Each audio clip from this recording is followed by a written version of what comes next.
Ina maana kuna sasa, labda nitumie lugha ambayo tutaielewa, kwamba chukulia huko juu alafu kuna gema, yani unakuja alafu ukifika mahali huko ni nini? Ni gema refu sana huko. Kwa hiyo ina maana ukitoka huko ukifika hapa unakuwa na tahadhari usije ukafanyaje ukatumikia kwenye gema huko. Yeye akawaamuru askari wake kadhaa, kushoto geuka, sijui nyuma geuka, mbele tembea. Sasa anawaamuru, wanaelekea kule kwenye gema.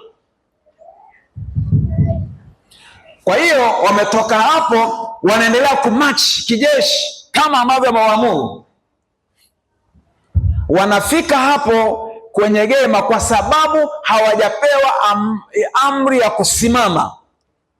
Wanaendelea na wanatumbukia kwenye gema, wanaenda kufia huko. Kwa hiyo askari kadhaa wakapoteza maisha. Alafu yule mfalme akaona vile ambavyo jeshi hili lina nidhamu, akapiga mahesabu, akaona kabisa kwamba ni vigumu sana kulishinda jeshi lenye nidhamu ya kiwango cha namna hii. Ina maana hao ni wanajeshi ambao hata kama wengine wanakufa wanaendelea tu. Wao wanachojua ni kimoja tu, kutii amri ya mkuu wao. Sasa watu ambao hawana namna nyingine ile ni kutii tu. Hakuna kusalimu amri, hamna kurudi nyuma, hamna kujisalimisha kwamba unaponya maisha yako. Kupambana nao watu wa namna hiyo ni vigumu sana. Kwa hiyo yule mfalme wala hakuthubutu tena kupigana na jeshi la Iskandar. Akajisalimisha yeye na watu wake. Sasa ndugu zangu wapendwa, neno la Mungu linatuonyesha vile ambavyo tunatakiwa kuwa na hali ya utiifu. Ukisoma Waebrania sura ile ya 13 ile mstari wa 17, anaonyesha vile ambavyo tunatakiwa kuwa na utiifu kwa wanaotuongoza. Waebrania 13 ule mstari wa 17 anasema hivi: watiini wenye kuwaongoza na kuwanyenyekea, maana wao wanakesha kwa ajili ya roho zenu, kama watu watakaotoa hesabu, ili kwamba wafanye hivyo kwa furaha wala si kwa kuugua, maana isingewafaa ninyi. Sasa heshima na utiifu na unyenyekevu kwa viongozi sio kwa faida ya huyo unayemnyenyekea, unayemtii. Jamani, mimi niseme tu leo, mimi ni mwoga sana. Yaani ni mwoga wa mimi kuharibika. Kwa sababu wito wangu wa kwanza mimi ni wito wa Ukristo. Na ninajali sana kuutunza Ukristo wangu. Nafasi hizi za uongozi, huduma, utumishi ni nzuri, lakini zina riski zake. Riski mojawapo ni pale utakapojisahau na kuanza kupokea ibada, sifa na nini. Yaani unaanza kuwa na madai ya kwamba wewe ni mtu fulani special ambaye unatakiwa, unalazimisha kunyenyekewa sana, ni kama kuabudiwa fulani hivi. Kuna baadhi ya viongozi wanafaulu kwenye eneo hilo, na wanapofaulu kwa namna hiyo, japokuwa wanakuwa wameenda kwenye extreme, wanapata mafanikio makubwa sana, kwa sababu unakuta watu wake sio wabishi. Wakiambiwa tu neno, amesema mtume, amesema nabii, amesema kiongozi, hawana nafasi ya kulichambua chambua. Huyu ni mtumishi wa Mungu, amesema. Sasa hata kama ndani yake kuna mambo mengine ni mapotofu, lakini nidhamu hiyo, kwa maana ya hali yao ya loyalty kwa kiongozi, inawafikisha mbali.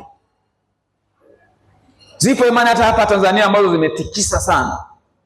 Fuatilia, siri kubwa ni nidhamu. Wafuasi wanakuwa na nidhamu kubwa, heshima anayopewa kiongozi ni kubwa sana. Sasa ndugu zangu, hebu tuambizane ukweli. Mimi kwa sababu najilinda nisije nikawa na kiburi, hata kupokewa tu Biblia sipendi. Lakini kama watu wangu hawezi kupokea Biblia, sina uwezo wa kuwaongoza. Yaani hata neno langu halitakuwa na nguvu kwao.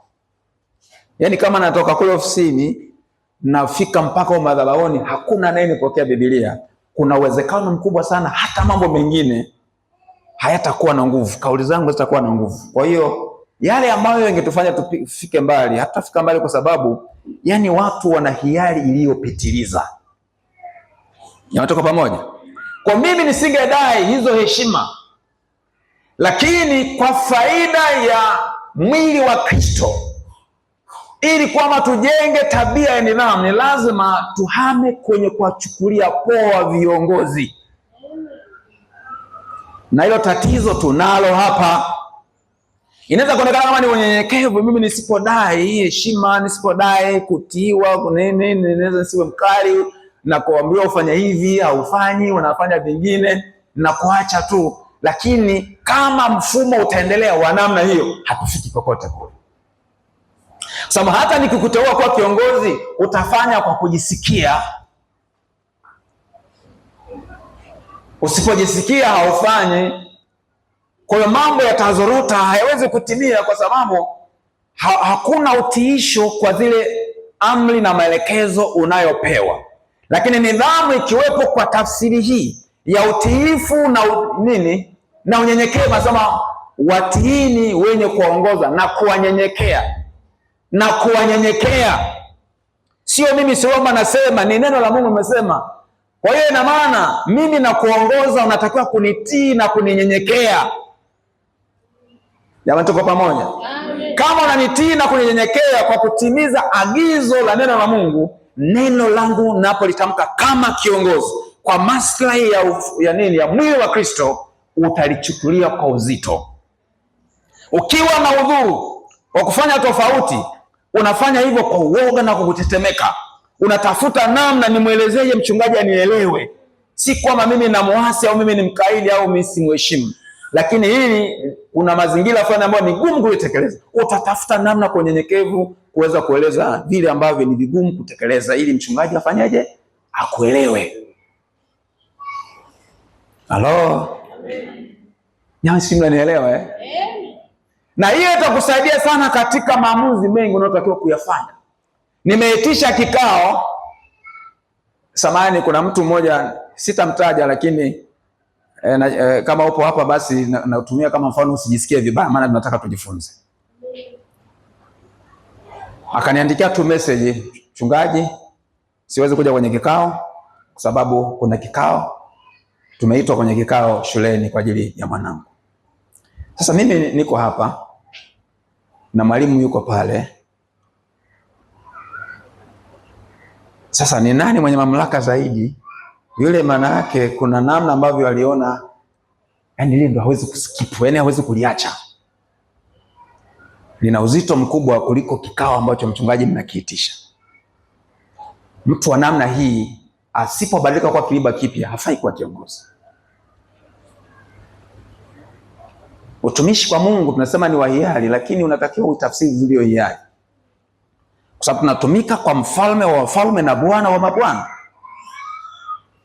Huyo Mungu ndiye aliyekupa watoto unaowasomesha, huyo Mungu ndiye aliyekupa kazi unayoifanya, Mungu ndiye amekupa afya, ameweka utaratibu na amewaweka. Anasema naye alitoa wengine kuwa mitume, wengine kuwa manabii, wengine kuwa wainjilisti, wengine kuwa wachungaji na walimu kwa kusudi. Kwa hiyo ni utaratibu ambao Mungu mwenyewe ameuweka, na ameagiza hao waliowaweka waheshimiwe, wanyenyekewe.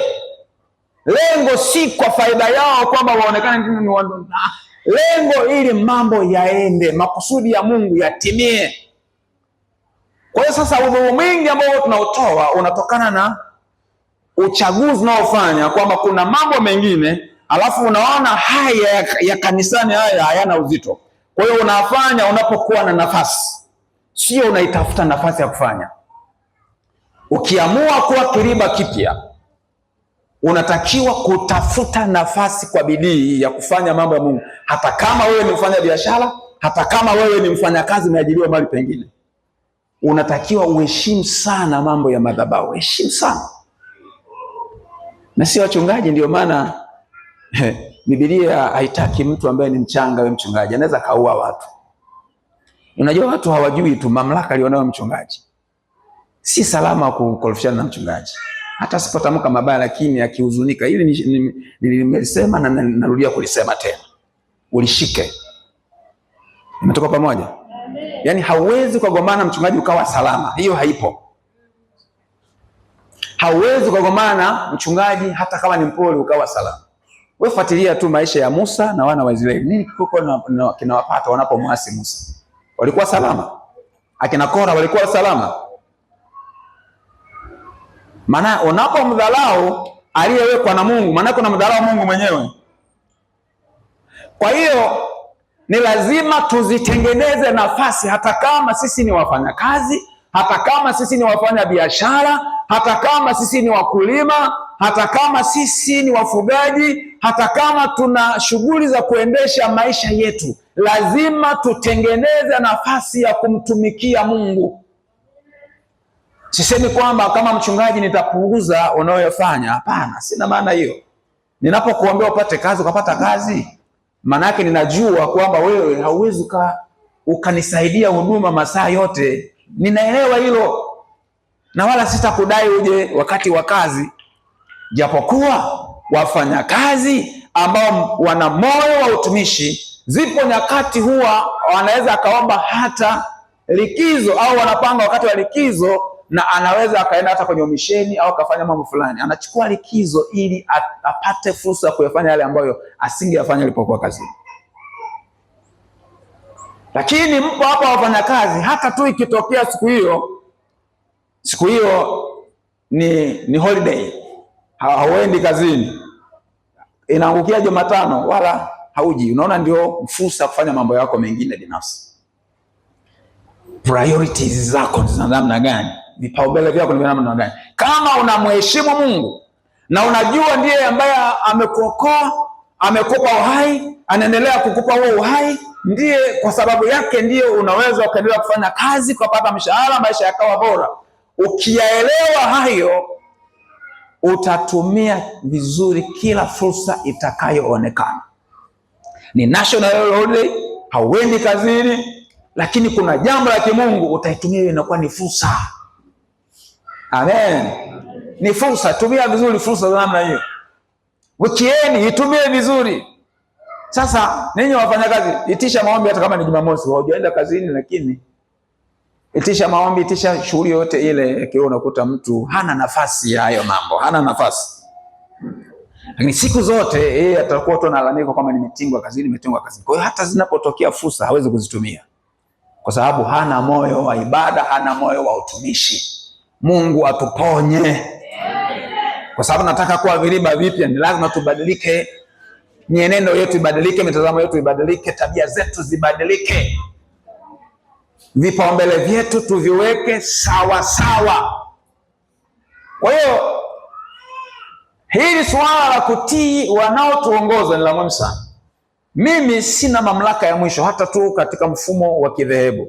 Ninao wakubwa zangu wengi sana kwenye section. Mimi na kama mwangalizi wangu ni mkubwa wangu, lazima niende naye kwa uangalifu na tina nyenyekea.